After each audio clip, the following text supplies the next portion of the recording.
I guess there were so many different ways that I came up with this theme. But I find that I only understand things if I look at the close picture, the small picture first. I'm not somebody who can look at the big picture immediately. If I don't understand the little picture, I can't understand the big picture. So for me, it was about starting small in a lot of ways, which is why I started with one community. They're not my community. Ta'aman people, they're completely different people with completely different language. But I was asking a question, and the question is like, I grew up going to these ceremonies in these very specific architectural styles. So they were held in very specific architectural buildings, right?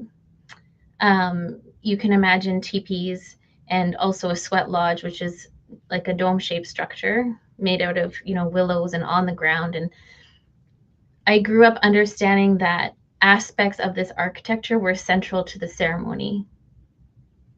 And so in those early years, like 19, 20 years old, I was like, I can't decide if there were so many ideas that went into the concept, but one of them was I had a racist boyfriend, and he would say, "You're not really Indigenous because you don't wear moccasins and you don't live in a teepee," which to me was very stupid that he would say such a thing.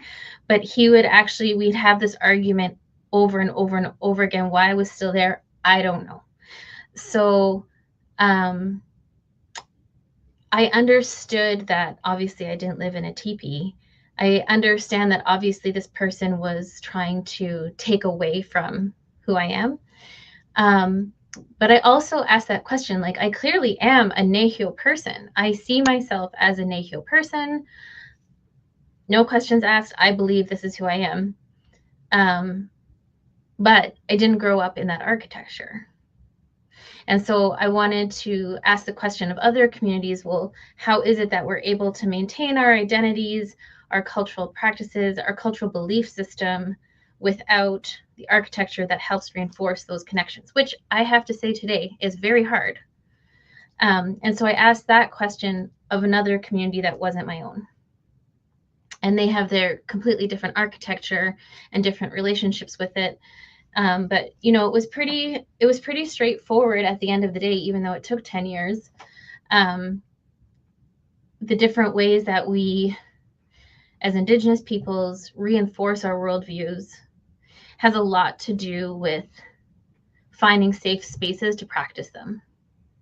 And that, as the housing became more and more colonial in Canada and in this community, those safe spaces were increasingly not in the home. They're outside the home within the territory. So that's what my dissertation was about.